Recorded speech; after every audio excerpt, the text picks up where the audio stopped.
Hello, everyone. My name's Aaron Christensen. This is Horror 101 with Dr. AC, celebrating classic horror throughout history with new episodes every Friday night. Tonight, we return to the eerie and bonkers world of Italian horror with a film that defies conventional storytelling, Lucio Fulci's City of the Living Dead, known to American audiences as The Gates of Hell. Following up on the success of Zombie the year before, Gates of Hell marked a turning point in Fulci's career, steering him away from the multitude of genres he had previously worked in into the surreal, apocalyptic horror that would ultimately come to define his legacy within the genre. Working with screenwriter Dardano Sacchetti, composer Fabio Frizzi, and special effects wizard Gino de Rossi, Fulci crafted a story where atmosphere outweighs logic, favoring mood and shock value over linear plot. Despite, or perhaps because of its fragmented narrative, this is a film that you feel more than follow. A surreal, almost metaphysical approach to horror, one that leaves audiences disoriented, fascinated, deeply unsettled, and hungry for another viewing. Join us as we explore City of the Living Dead's place in Fulci's career and in Italian genre cinema, and why it continues to resonate with horror fans 45 years later. Let's all head over to Dunwich. We're going to be talking about City of the Living Dead, aka The Gates of Hell, and we have an incredible panel to chat about it with me. Let's bring everybody in. Let's say hello to Jonathan Lucas, beaming in from Australia. Hello. Dave James Parker of the Mr. Parka YouTube and podcast. Howdy. The soul that pines for eternity shall outspan death. Nathaniel Thompson of Mondo Digital. Things just haven't been the same in Dunwich since Father Thomas hanged himself. And Larry Sternshine of the Real Early podcast. Hi, everybody. And we're going to be chatting about City of the Living Dead, aka The Gates of Hell, celebrating its 45th anniversary. And we will be talking spoilers. Although you could spoil this movie through talking about it, it's only going to make it better. Thanks, everybody, for coming on the show, and welcome. Jonathan, thank you for joining us all the way from the other side of the world. I know you're a huge exploitation and Italian horror fan. Where did you come to City of the Living Dead, although I'm going to call it Gates of Hell, because that's how I think of it, as Gates of Hell. How did you come to it? Was it Gates of Hell or City of the Living Dead? Well, actually, yeah, it was City of the Living Dead. This was the first Fulci that I first saw on DVD.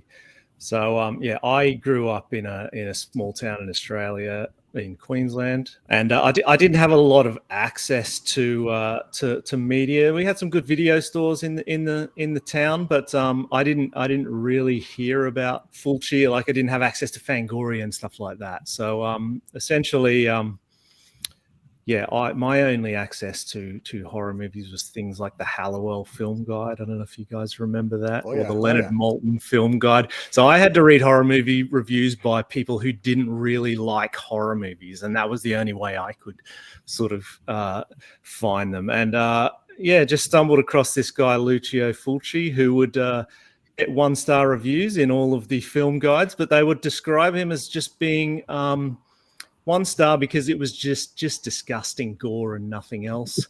And so for me, that was like, all right, I need to track this guy down. He sounds like my kind of guy. So yeah, I saw a couple of his films on VHS, the ones I could find, but I didn't get around to City of the Living Dead until it was released on DVD. So yeah, I was a bit of a late comer to this one. But you said it was the first Fulci you saw on DVD. Was it the first Fulci you saw, period? No, I'd seen the first one I saw was The Beyond, which was cut to shreds from memory, if my memory serves me. It was a long time ago now. And I saw Zombie as well, which is called Zombie Flesh Eaters in Australia. Has a fantastic VHS cover if you haven't seen the Australian Zombie Flesh Eaters VHS cover. But yeah, I always wanted to get into him more, and I never really had the opportunity until DVD rolled around and I could buy things off the internet and whatnot.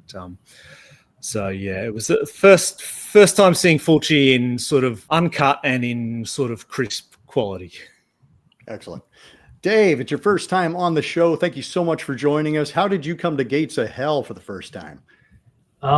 Being a video store kid, like probably everybody, I was always frequent in the video stores, and probably like 9, 10, became obsessed with George Romero and zombies. So you go to the video store, you're looking at the cases, and Gates of Hell has a zombie on the cover. And then also you see Burial Ground, Night of the Zombies. You're like, that zombie looks like the same zombie on all these covers. So you get them all. And over time, they become favorites. You watch them multiple times. And I can't remember if I saw Zombie or Gates of Hell first, but I didn't really fall in love with Gates of Hell probably until the either Anchor Bay Clamshell, I don't remember when they re-released that, or is probably the DVD from Anchor Bay from like 2000 or something like that. And then I would watch it, and over the years, every time I watch it, I like it more and more, and it's become one of my favorites. And as you get older, you kind of notice things you didn't notice. You have more appreciation for it. So yeah, I came to it on VHS, but I didn't fall in love with it until DVD. What was your initial response to it? Do you remember? Probably the gore highlights, the show-stopping scenes. I thought, oh, wow, that's insane. And then you immediately hear about it, and you got to tell everybody at school, and they don't care. Well, here you are. This is the class for you. Nathaniel, also your first time on the show. Thanks for coming in. How did you come to Gates of the Hell? I don't know why I keep throwing in the hell. It's the Gates of Hell. Yeah, that sounds like an Italian translation, the Gates of the Hell. Right? Yeah, it feels like it should be next to Do Not Entry. I was also a video store kid. I remember as a little tyke, I was growing up in Columbus, Georgia, and we were bombarded with radio spots, and I would always pass the movie theater where they would show all the unrated horror movies. So there was this mystique, Gates of Hell, Make Them Die Slowly, Basket Case, or all these movies that were like absolutely no one under 17 admitted. I was like, oh, God, what could be in these movies? It sounds amazing. And then the VHS came out, and I was like, well, screw that. They don't care. They don't check age. So, I can rent this. I'm 12 years old. They won't care. So a couple of buddies and I got together and rented it. And this one I really wanted to see because this was actually shot in Georgia, partially.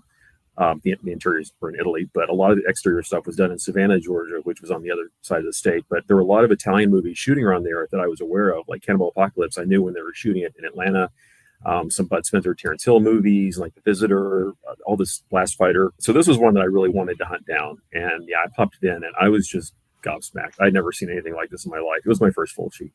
And I think one reason I responded so well is because unlike Zombie or House by the Cemetery, this one wasn't shot in scope. So it didn't get like butchered to hell on TV. It actually worked okay. So this one played better for me, especially as a kid. But oddly enough, it wasn't the gore that really, I love the gore, obviously, but the thing that I loved right off the bat was the music. Like I just fell in love with the soundtrack. Like those first notes hit and I was like, I love this. I gotta find the soundtrack. And it took years. They finally put it on CD, but yeah, love it first sight. Thanks. Larry, what was your exposure to this one? Was this your first Fulci as well? So, I knew this question was coming and I was racking my brain because I can't remember exactly how I first saw it. Because just like most of the time, I feel like I saw it at the Music Box. So I don't know if this was the first time I saw it or maybe it was on VHS. I don't know, but it's just kind of always stuck with me just because it was one that people would talk about online. Because I think I was not until after the internet that I discovered that I heard about Fulci. So I think there was a lot of people talking about just how gross it is. I was like, well, I got to see that, obviously.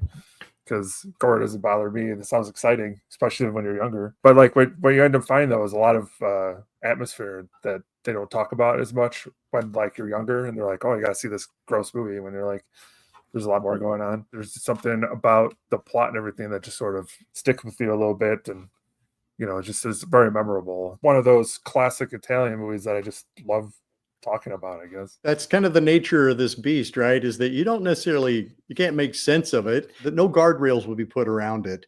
I saw it completely cold. I had no idea what I was going to watch. It was just another movie that we pulled off the shelf for a Friday night. I think we watched it with like Nightmare on Elm Street and Howling 2 and Evil Dead and Pieces. It was just one of those movies that I was like, I don't even know what's happening right now. I fell into the trap of thinking it was not a good movie because it didn't follow a strict narrative, because the dubbing and the dialogue was kind of awkward and weird, because the zombies didn't behave like normal zombies. Stuff just kind of happened. And as I got older and became a more seasoned horror fan and cinephile, those are the things that I keep coming back for. Like, those are the things, like, this movie is unlike any other movie. I liken it to a culinary experience you haven't had before, where you're like, I don't recognize these spices. I've never had this flavor before. I'm not sure if I like it or not, but it's definitely different. And I want to keep coming back to it to see if I can identify it, if I can figure this movie out. And there is no figuring this movie out, but that's, again, one of the things I love about it. Nathaniel, you did the audio commentary with Troy Howarth, who I was hoping would be able to join us tonight, but he was not able to make it. So I'm going to lean on you in terms of some of the more technical aspects, in terms of like where this falls in Fulci's career.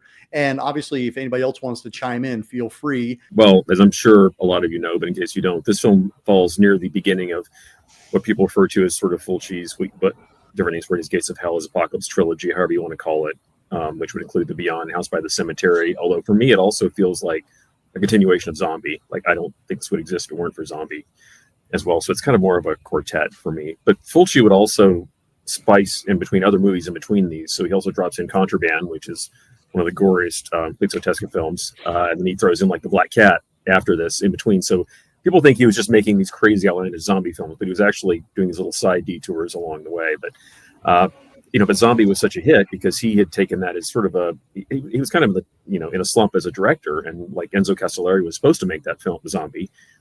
It didn't pan out. Fulci came in. It was a huge hit, massive success in the US and the UK, all over the world.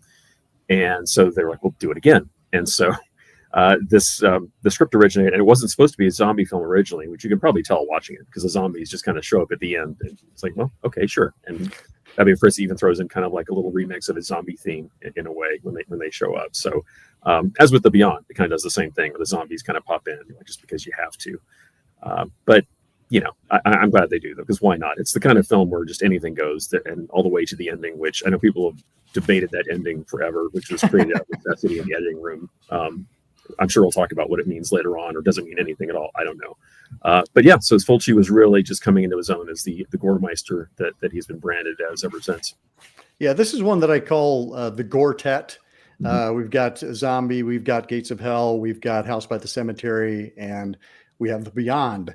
And all of those are kind of showcasing the special effects and just kind of leaning forward into that gore. But I think also we get kind of that nightmare logic that becomes very prevalent throughout these four films, especially. Zombie, less so. Zombie's relatively linear. But there's still just kind of some WTF moments throughout. Jonathan, actually, we were talking backstage and you were talking about how on this most recent viewing, it was less nightmare logic for you and more just kind of, how did you put it?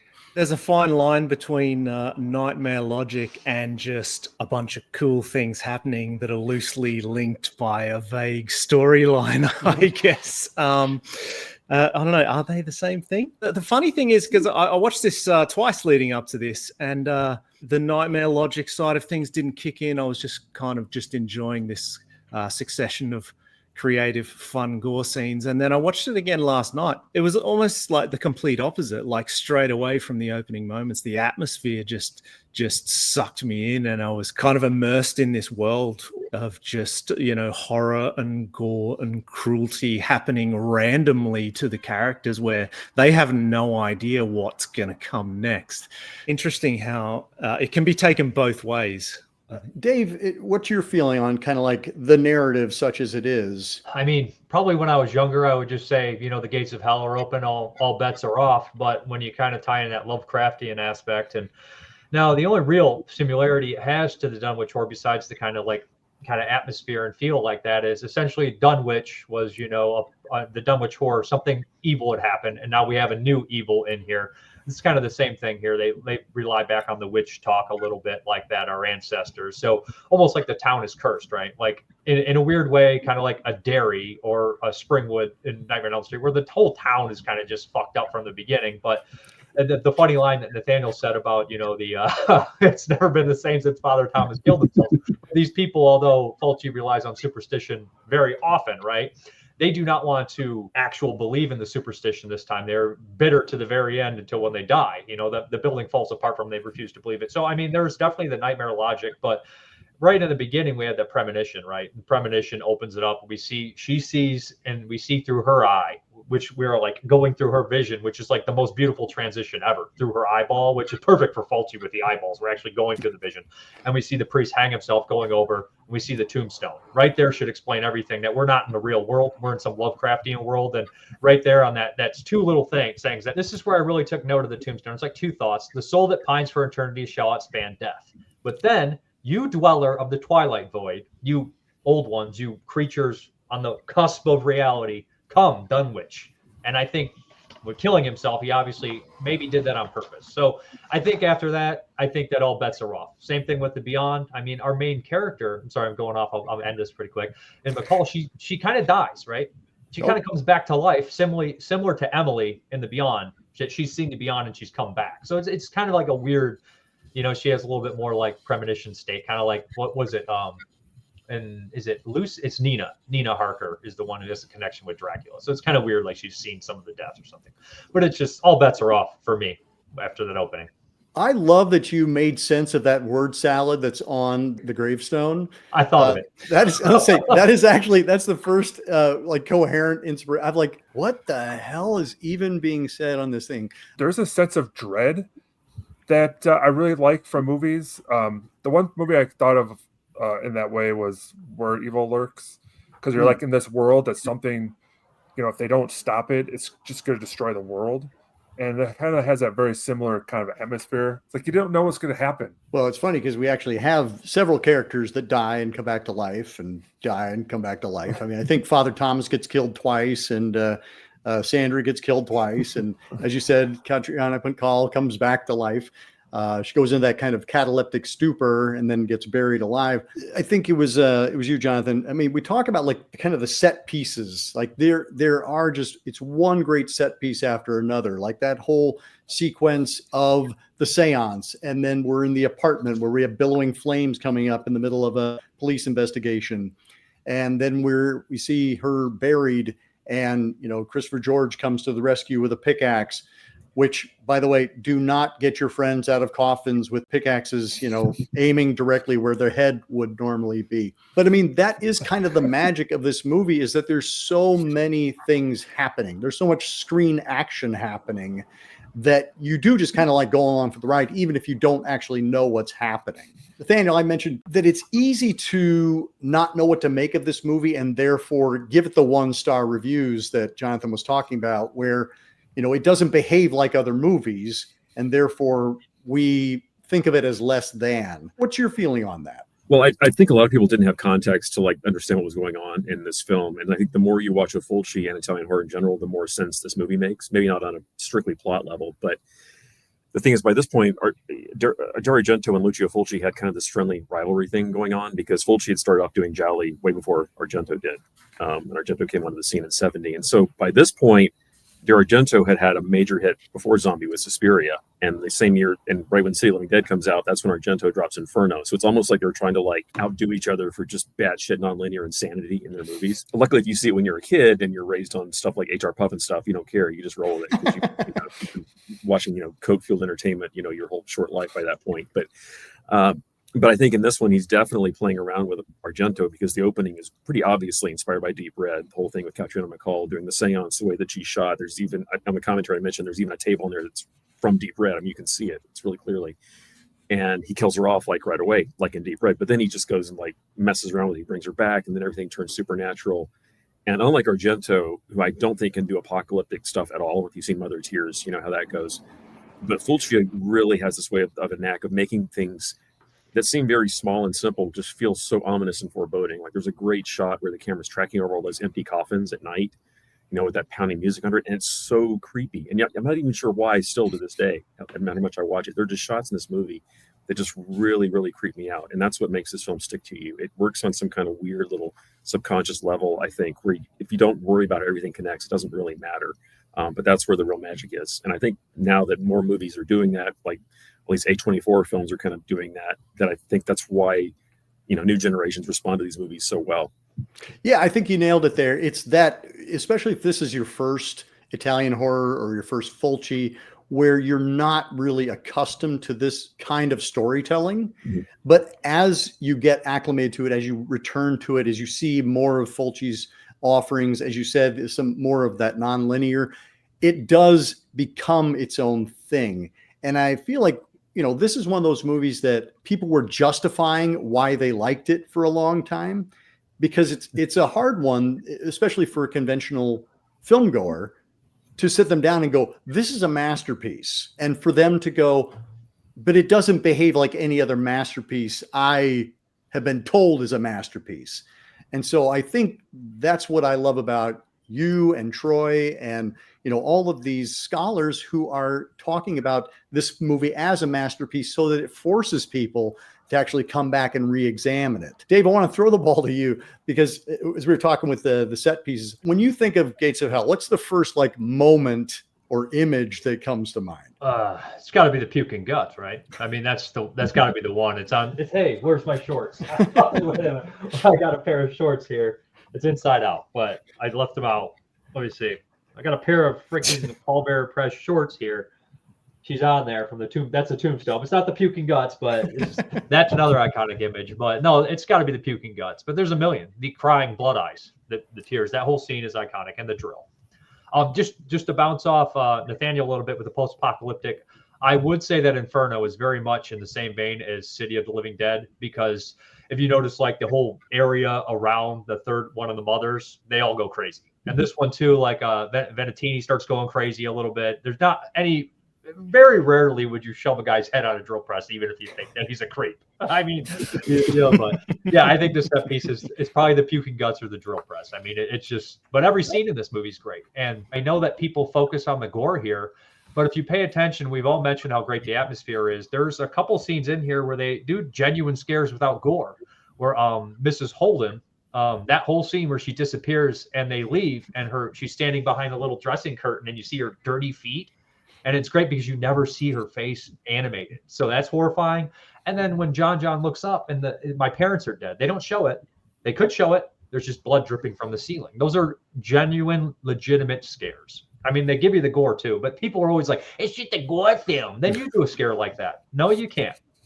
That's right. It's too competently made to be dismissed. There's too much skill on display for this not to be a conscious choice. And I think that's what helped me kind of come around to it. It's this is not some shoddily made movie.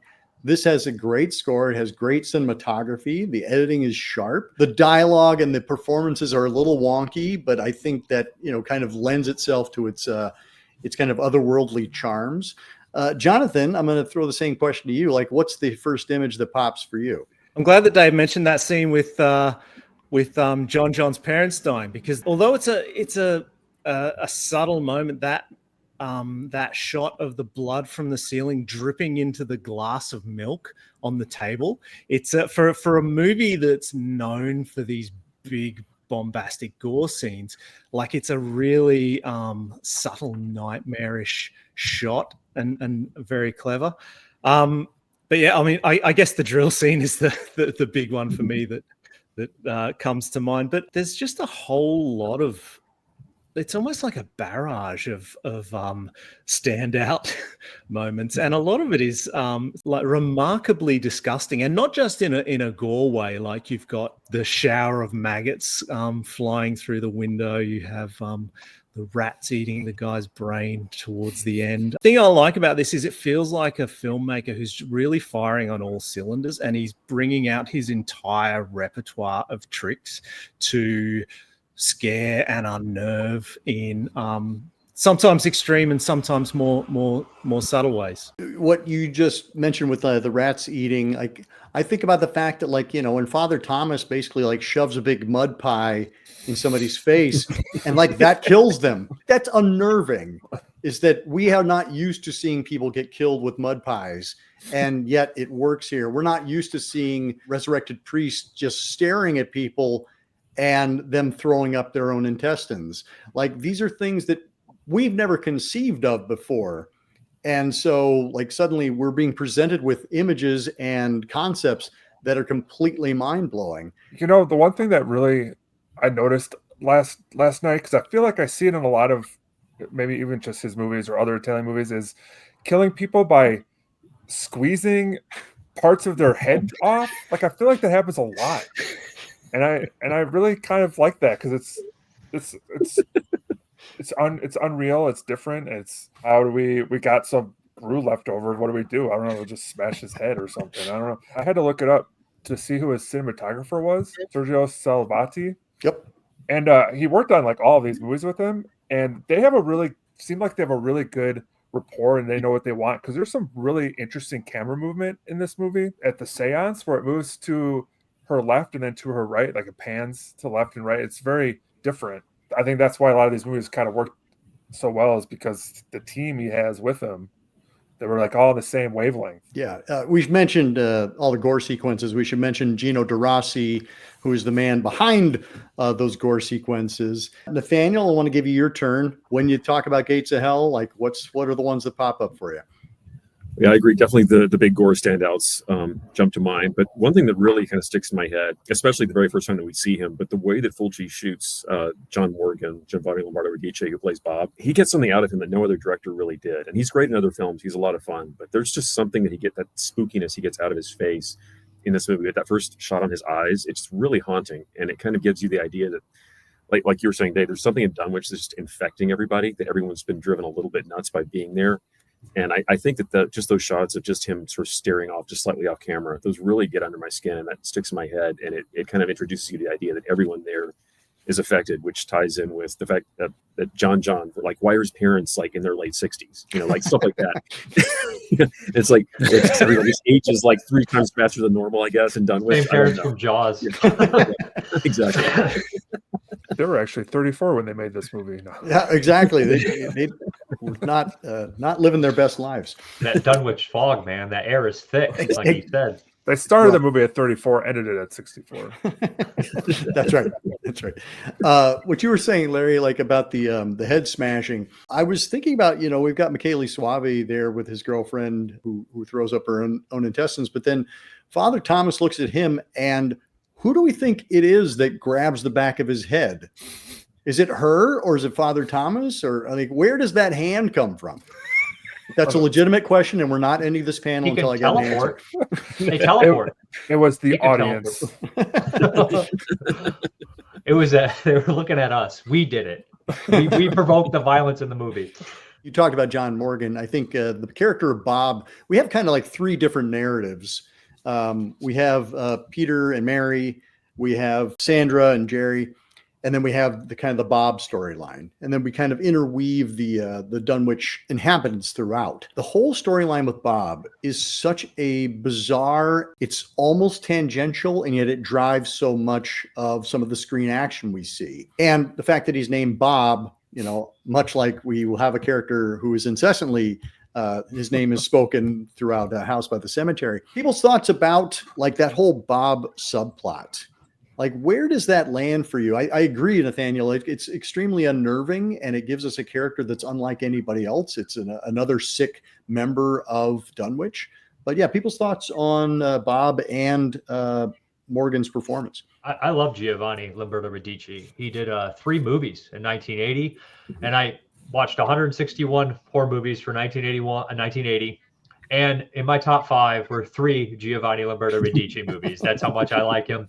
And I don't want to steal. I know Nathaniel and Troy have talked about this a million times, but Bob's the outsider. He's the sympathetic character that gets the wrath of the town of superstitious, blaming assholes who pick on the outsider.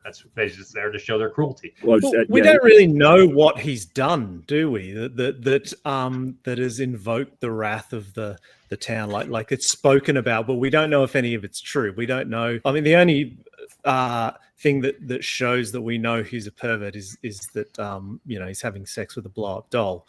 But a self-inflating blow-up doll, by the way. Yeah. But aside from that, he's just kind of as has been said, like just a victim of hysteria, it seems. But we don't know, do we? I think Bob is a continuation of something. Fulci loved to sort of go back and refine things that he did in previous movies. I mean, obviously, Don't Torture a Duckling is one he goes back to a lot. Like the cliff smash at the end that he does in The Psychic. And Bob is basically him redoing the Florinda Balkan character from that film, who also gets persecuted and tortured. And he does it again in The Beyond as well at the beginning. And yeah, Bob is very much in that line of these sort of sacrificial lambs that Fulci has in his films. I don't think Bob did anything. Obviously, I think it's just small town bigotry. That's it. That anyone assumes that, oh well, if he's a loner, he's not like the rest of us, so therefore he must be some kind of molester, some kind of creep. So we're just gonna torture the poor guy. And Venetino Ventini, he immediately just jumps to that conclusion without any evidence. So it's just a total lynch mob. That's all it is. And that's something Fulci, like in a lot of his films, he does that, where he makes a stance against these outsiders, these outcasts, who really don't have a chance. That's the line, right? Is that 5 people have gone missing in the last 48 hours. I say it's Bob. It's like, okay, well, that's some deductive reasoning there. Very straw dogs. I also want to talk about Catriona MacColl and Christopher George.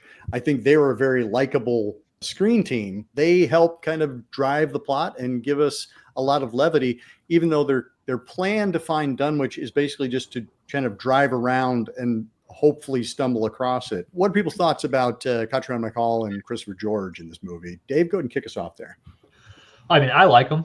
I think that MacColl is interesting because she's young in this. She's only in her early 20s, but you would guess that by her acting and the way she carries herself, I would say she's somebody in her 30s. And I don't mean that as an insult. She looks great, but right. She just carries herself with a sense of professionalism and intelligence, and she seems like she knows a lot.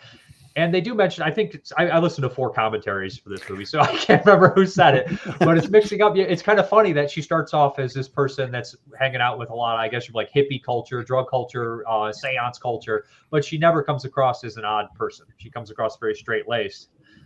Christopher George is kind of a weird. I would never have him as a journalist. I don't know why, but he's perfect. I just like his screen presence. So he's just an actor I've always enjoyed. So I mean, I like them. They got good back and forth. No complaints about either of those performances. These actors that you see in a lot of these horror movies that had like a respectable role or something, but they just enjoy doing these. He's sort of like a newer person to me. Like I've seen him in other movies, didn't realize who he was until I was looking into it. But I kind of like his presence and his like smoky voice and everything. Now I kind of want to go back and see some of these other movies because he seems like he's a kind of actor that likes to have good chemistry with his co-stars. Because the ones I've seen him in, they tend to feel like they kind of fit together in some ways, even if they're mismatched people. I think the acting is pretty good in this movie. I'm sure they would probably ask Fulci a ton of questions like, what's this? What's going on here? And so it's yeah, I like those two. By all accounts, that Fulci and Christopher George didn't necessarily get along, but I think Christopher George delivered, and he was somebody I grew up watching, like Day of the Animals and Grizzly and Pieces later. He's just somebody who, whenever he shows up, I know we're in for a good time. I think they're really fun together. I love their chemistry, and however he and Fulci got along off camera, it doesn't show in the finished result. But I love the fact that, for about a quarter of the movie, it kind of turns into a road movie with the two of them. Like, I just love the rapport that they have on the road. Christopher George, he loves things like the galloping cadavers, things like that. It's just, that's just really charming. I think they bring kind of a nice counterpoint to the film because the rest of it is so doom laden and so spooky. But yeah, and the other thing is you're not entirely sure, especially if you don't. The first time I saw this, I had no idea besides Christopher George who anybody else was. But you wouldn't have no reason to think Catriona MacColl is the main character, the main female lead at all. You think it's Janet Agron. And she was actually in Italy, she was a bigger name at the time that Catriona MacColl was. So it kind of messes with you a little bit that, you're not quite sure where your footing is. And then, of course, they sucker punch you at the end by killing the guy that you don't expect, when it's, he kind of pulls like a Preach, Live and Die in LA on you at the end. So, I think they work really well. I was knocked out when they killed Christopher George. I was like, wait a minute. You can't kill Christopher George because that guy makes it to the final credits every single time. And to watch him get his head ripped out was not on my bingo card. Jonathan. Like what Nathaniel said, I think one of the interesting things about the film is the way you never really quite know who the main characters are, or specifically who the hero is, I guess. I mean, you kind of think it's going to be Christopher George for a lot of the film. It ends up being Jerry ultimately, doesn't it? And I don't know if we all saw that coming, but I guess ultimately what I find fascinating is it ends up being a movie not so much about main characters and heroes. They're all just these people kind of stumbling through this world, not knowing what's going to happen next. As exemplified by the fact that the guy that we all thought was one of the main characters gets dispatched quite mercilessly.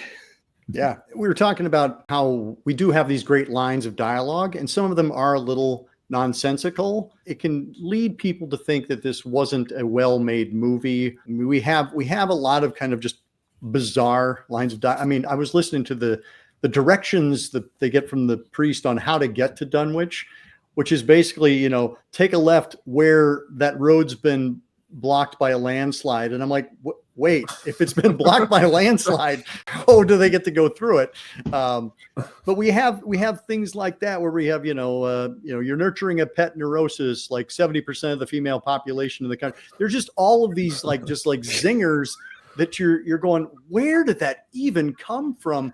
But it just lends the enjoyment factor, and it just kicks that up a notch. Who is Adrian De Niro? They talk about him briefly, and then he's just never seen. Well, That's another weird one. He told him 2 years ago that he saw a woman buried alive. So he knows lots of things, but it's just weird to bring up his character. You think he's going to show up or whatever, and just doesn't. Lots of holes in the desert. Is there was there other scripts that they did, or like it was a combined something, or they cut something out? Nathaniel, do you have any feedback on that? There was actually, this and The Beyond both went through a lot of rewrites and a lot of redrafts, which I don't think you can tell. The one film where you can really see it glaringly is House by the Cemetery, because that one they couldn't quite cover it up, because that also went through major changes to the point where that tries to be more logical and it winds up making no sense. Because like, why when the dad shows up and they're like, I've seen you in town before, and and they make him all creepy, and like, which means nothing in the movie. But yeah, in this one, like I said, this was much more of a straightforward supernatural story, and I recall the New York whole prologue was supposed to be like much more of a setup. It was supposed to be a lot more exposition, setting everything up at how I tried Dunwich and the visions and everything and all the occult texts that they were referring to. But a lot of that kind of just got dispatched, and sort of all these other little tangents got thrown in, which, again, it's fine. But I think enough of the cop at the beginning is fine, because once you've done where's the stash down the toilet, like, where can you go from there? So you got to change. And Dave, I know you got a scoot. What are some like final thoughts? Like when you think about Fear the Living Dead, Gates of Hell, like what are the things you like to impart to people? Like, well, how do you get people to watch it? I guess I would probably say if you like atmosphere and gore, if you can get past the gore, you know what I mean? I like the gore. A lot of people don't, but the atmosphere is thick, and you want a true Lovecraftian horror film. I love a lot of Lovecraft stuff, but it's not really Lovecraft. Stuart Gordon's one of my all-time favorites, but the bright colored lights and sex and stuff like that doesn't scream Lovecraft to me necessarily. I think this one does, and I think The Beyond does, and I think Inferno does, some things like that.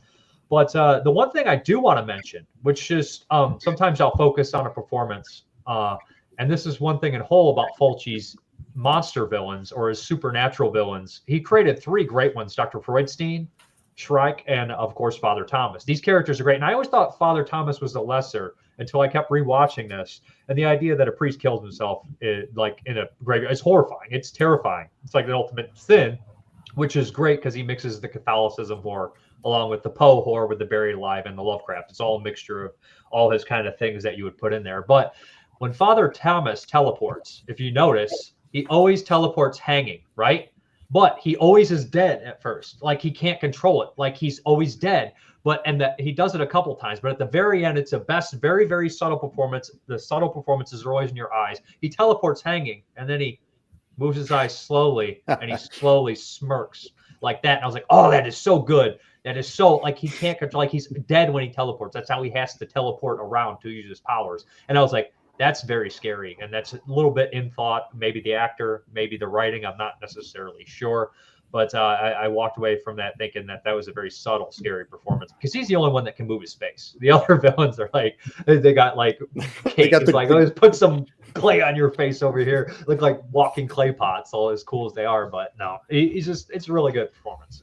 No, actually, I'd like to talk about that teleporting, because this does kind of get lumped in as a zombie movie, and I don't think it is. Supernatural, I don't know how we would necessarily categorize these beings, but while we do have people who have come back from the grave, I mean, Bob shows up, and Michaeli Suave's character shows up. They all show up again, but they don't feel like they've shown up as resurrected corpses.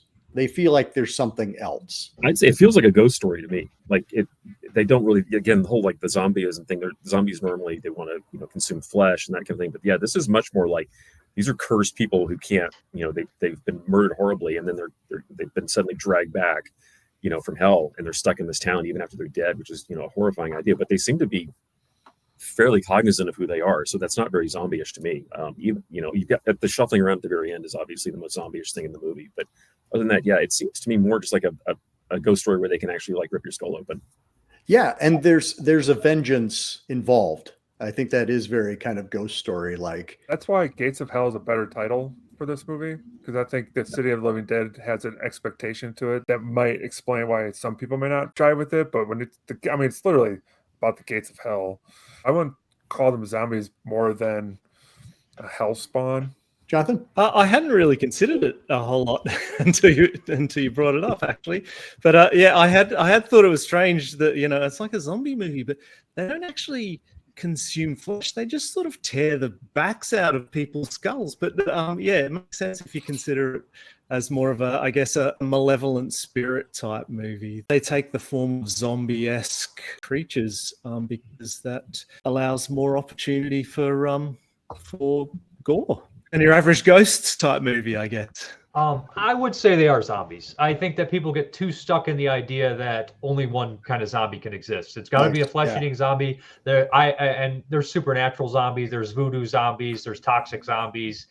If you look at even flesh-eating zombies, the variations are different. But we have a million different vampires. But when we get to zombies, we can't have more than one kind of zombie, and that's a different kind of movie.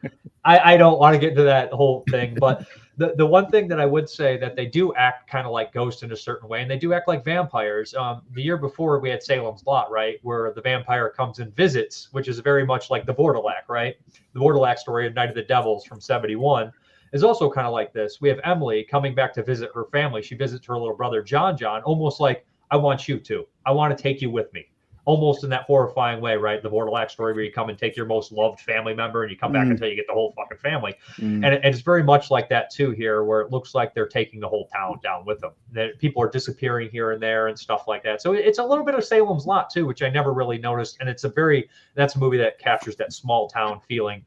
It just doesn't kill people. It kills towns. It eats the whole town away. And I really like that aspect about it too. I do want to mention one thing that I like the idea to think about is, how we think the three mothers, maybe they're all simultaneously happening, right? We have Inferno and Suspiria.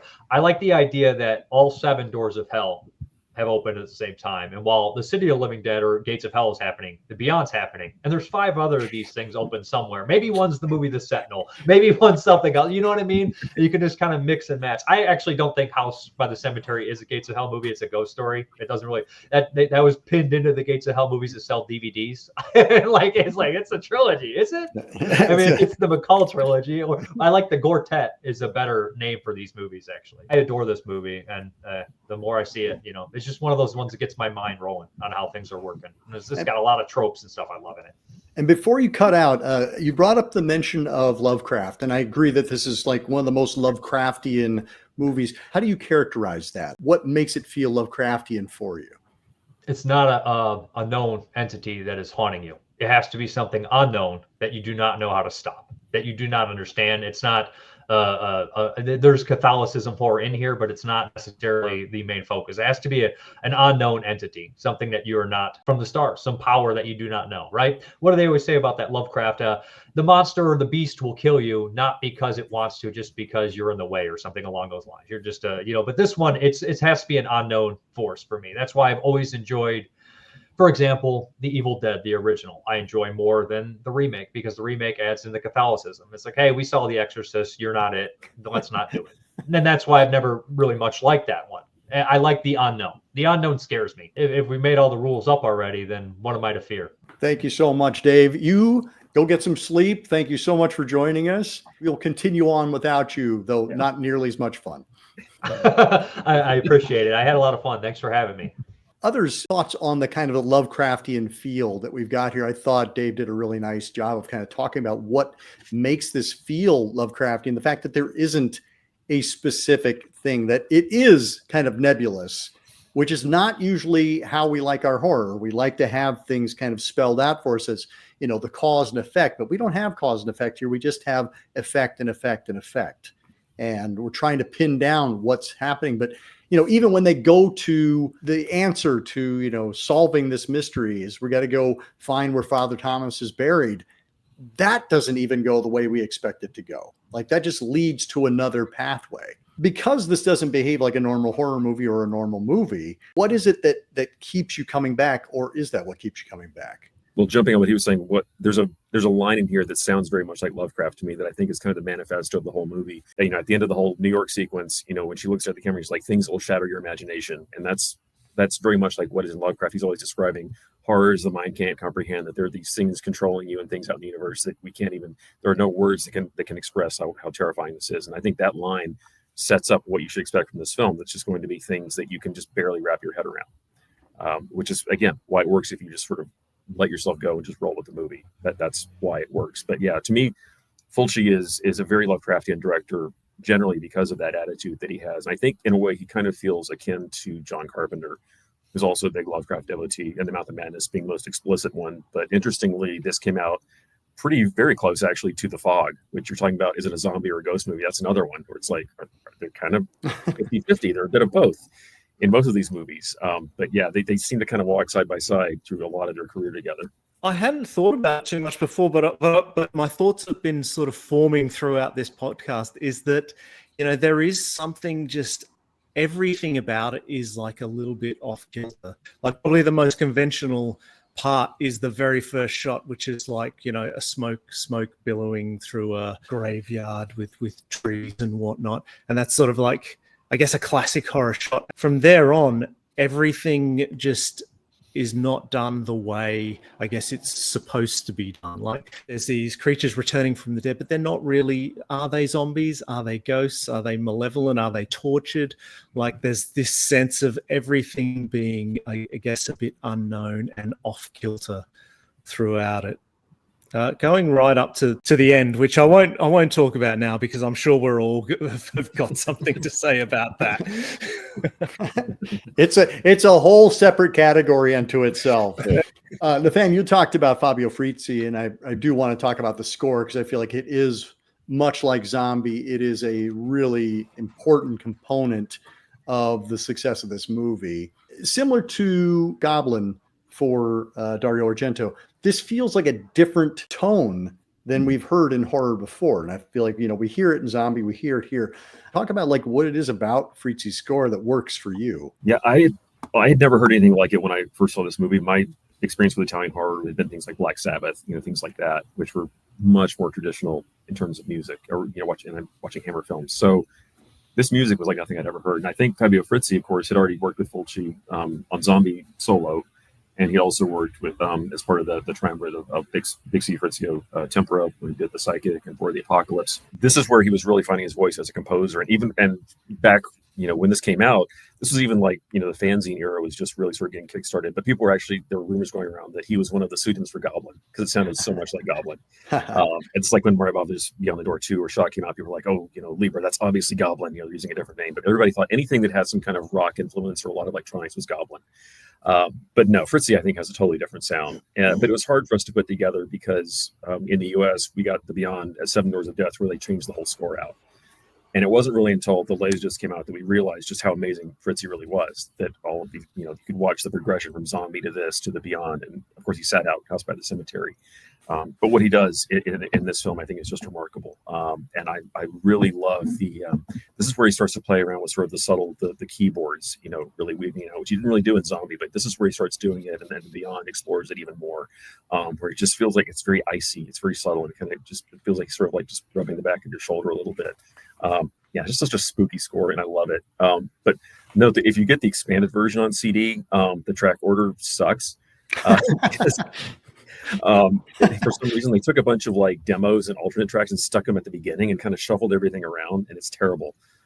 So try to, when you play it or get the download or whatever, just sequence it the way the original album was, so it's all the real movie music, because I hate that CD with a passion. And I will back you up on that.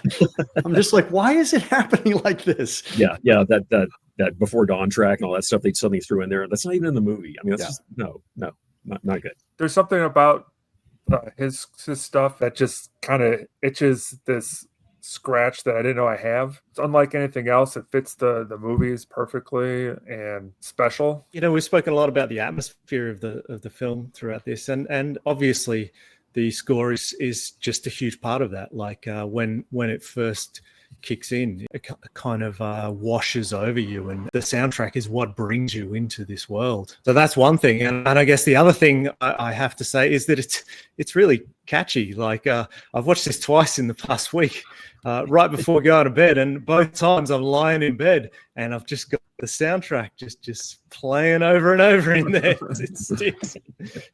This is a movie filled with WTF moments, the biggest probably being the ending. And I remember, watching it, I think it was in high school is when I first caught up with it.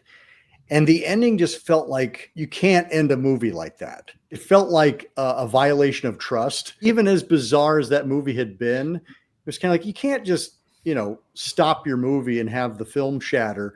But it's kind of like in any relationship, right? If you're gonna stay together, you have to find a reason to love it. So I'm curious to hear like what people's interpretations are, justifications, etc. One thing I like about it is that perhaps not in content, but in spirit, it's very similar to the ending of another 1980 Italian horror movie, Lombardo Bava's Macabre.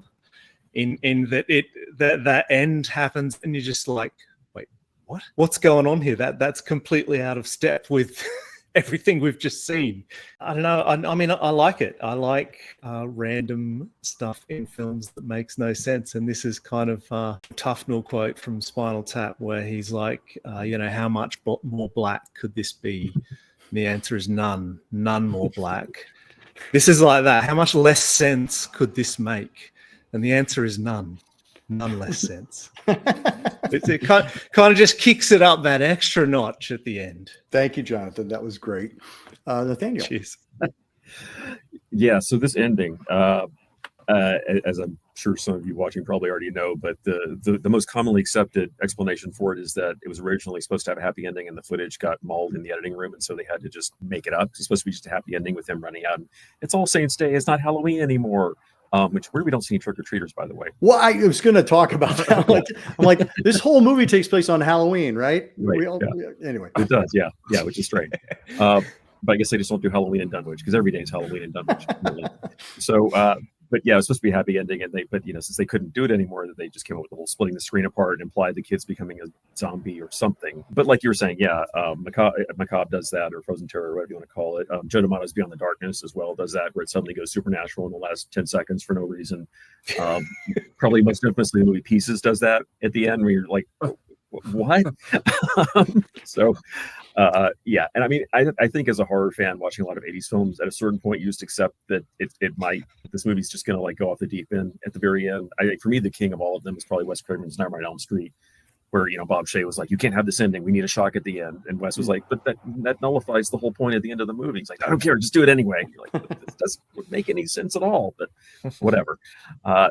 So, it's just kind of how we were conditioned. So it never bothered me that much. I just kind of like, sure, whatever, just go with it, you crazy movie. I'm glad you brought up Nightmare on Elm Street, because that's one that when people are saying, well, it doesn't make any sense, I'm like, Nightmare on Elm Street doesn't make any sense. Like they walk into the room, Johnny Depp's been eaten by his bed, and like there's like a 2-foot pool of blood on the ceiling. And you're kind of like, well, explain that one, super fans. I have an explanation that I just came up with, because what somebody said earlier about how like you don't really know the unknown and you just kind of have to guess. So I think the ending is they think they know how to stop the gates of hell by doing the thing, but by the John running towards them, they realized they haven't closed the gates of hell. I don't know why they know that, but you just know it because they're screaming. So that is how the ending is in my head now, forever. They are past midnight. They missed the deadline. And even though they kill Father Thomas and Janet Agron, they didn't do what they were supposed to do, which was close the gates of hell. And so they emerge, but the world is falling apart right now. Like the apocalypse is upon us. The movie just kind of like falling apart. You will not see the end credits because the world has just ended.